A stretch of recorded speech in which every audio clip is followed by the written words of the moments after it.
আমিও একটা খেয়ে নেব। নমস্কার বন্ধুরা, কিরণ ফ্যামিলি কুকিং এ আবারও নতুন একটা ভিডিও নিয়ে আপনাদের সামনে চলে এসেছি। আজকের আমি আপনাদের সামনে নিয়ে এসেছি দারুণ একটা পিঠের রেসিপি। এখন কিন্তু শীত পড়ে গেছে, আর শীতের সিজনেই কিন্তু বেশিরভাগ আমাদের বাড়িতেই কিন্তু পিঠেপুলির অনুষ্ঠান হয়ে থাকে। তো আজকের ভিন্ন ধরনের একটা পিঠের রেসিপি আপনাদের সামনে নিয়ে চলে এসেছি। তো আজকের বানাবো জালি পাটিসাপটা।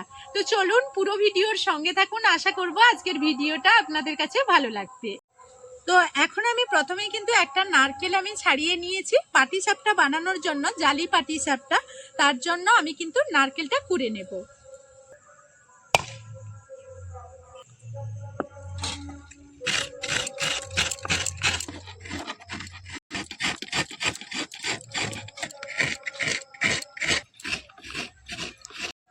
তো বন্ধুরা, এইদিকে কিন্তু আমি অনেকটা গোবিন্দভোগ চাল নিয়ে নিয়েছি।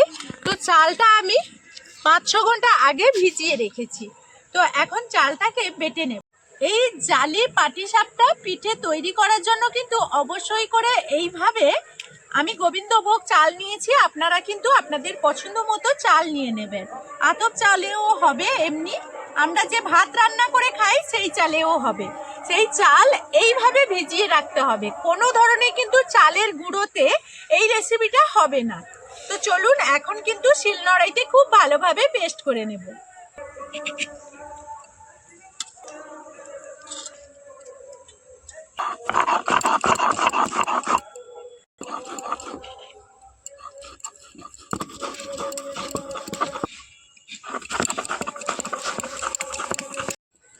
তো এখন আমি চালটা বেটে নিয়েছি, এখন তুলে নেব।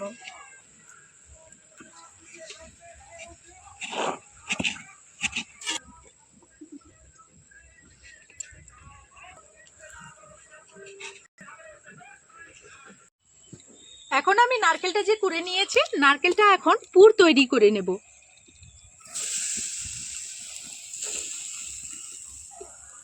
বেশ কিছুটা চিনি আমি এখানে দিয়ে দিচ্ছি। মিষ্টিটা আপনাদের পরিমাণ মতো বুঝে দেবেন।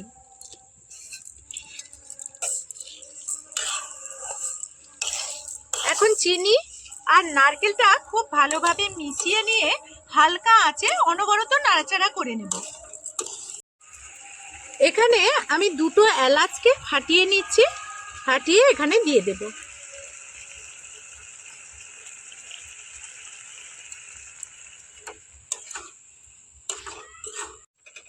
তো এখন আমার নারকেলের পুরটা রেডি হয়ে গেছে, আমি এখন এটাকে নামিয়ে নেব।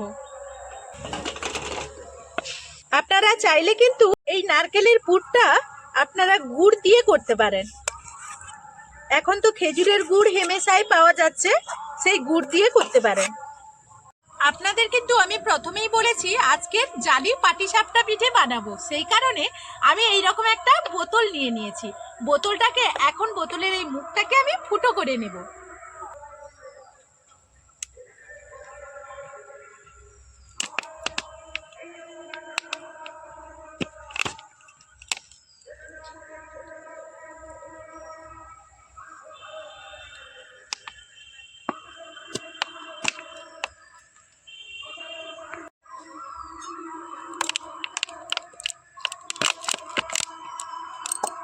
আমি এইরকম বোতলের মুখে 3টে ফুটো এক লাইন দিয়ে করে নিয়েছি।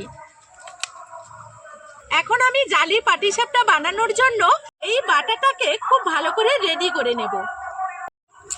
এখানে আমি ময়দাটা কিছুটা নিয়ে নিচ্ছি।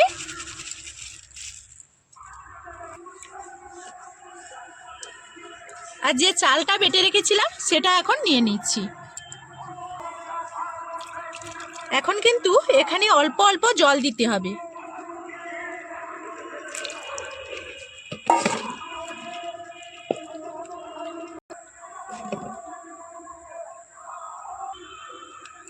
এই বাটারটাতে যাতে না কোনো রকম দানা পেকে না থাকে, কোনো রকম দানা না থাকে, এই কারণে হ্যান্ড উইচ দিয়ে খুব ভালোভাবে কিন্তু মিশিয়ে নিতে হবে। একটা স্মুথ বাটার তৈরি করে নিতে হবে। তো এই রকম ঘনত্বে একটা স্মুথ বাটার তৈরি করে নেব। দেখুন এইরকম হাতে জড়ে থাকবে আর এইরকম পড়বে।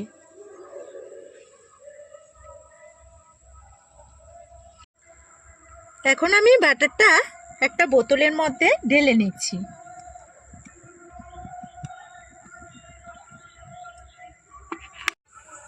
এখন আমি এইরকম একটা কড়াই বসিয়ে দিয়েছি। কড়াই বসিয়ে দিয়ে এইরকম তেল ব্রাশ করে দিচ্ছি।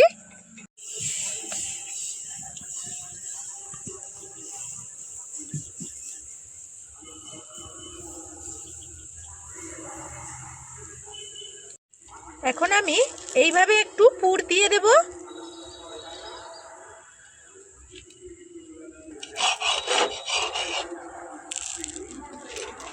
আর বন্ধুরা দেখুন, এইভাবেই কিন্তু খুব সহজে আমরা জালি পাটিসাপটা বানিয়ে নেব। আর বন্ধুরা এই বাটারের মধ্যে কিন্তু আপনারা একটু লবণ দিয়ে দেবেন। আমি এই লবণটা দিয়েছি কিন্তু স্কিপ করে গেছি, ক্যামেরায় বন্দি করতে ভুলে গেছি। তো এইভাবেই কিন্তু জালি এই পাটিসাপটা পিঠে খুব সহজেই আপনারা বানিয়ে নিতে পারবেন। এখন দেখুন উপরটা এইভাবে শুকিয়ে গেলে এটা কিন্তু হয়ে যাবে। আর এটা আবারও বলে দিচ্ছি, প্রথম থেকে শেষ পর্যন্ত কিন্তু হালকা আঁচেই এই জালি পিঠেটা তৈরি করতে হবে। এখন আবারও এর মধ্যে পুর দিয়ে দিলাম। পুর দিয়ে এইভাবে জালি পিঠেটা খুব সহজেই আমরা করে নিতে পারবো।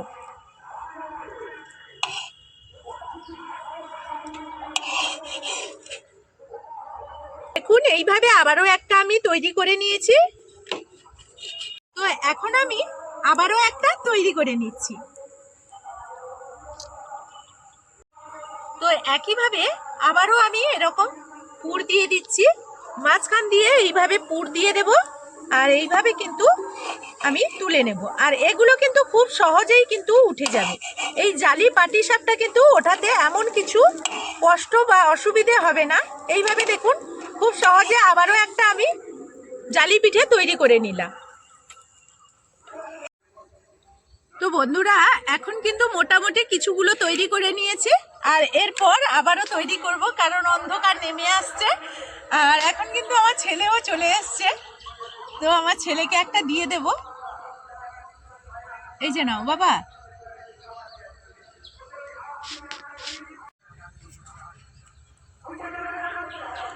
তো আমিও একটা খেয়ে নেব।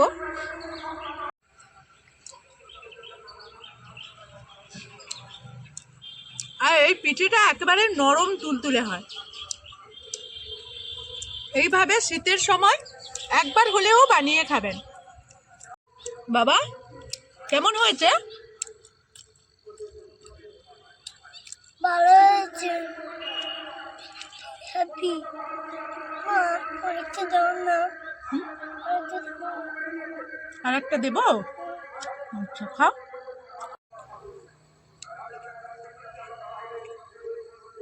তো বন্ধুরা এখনকার মতো ভিডিওটা এই পর্যন্ত। ফিরে আসবো আবারও নতুন কোনো ভিডিও নিয়ে। ততক্ষণ সবাই ভালো থাকবেন, সুস্থ থাকবেন। এখনকার মতো বিদায় নিচ্ছি। টাটা। টাটা।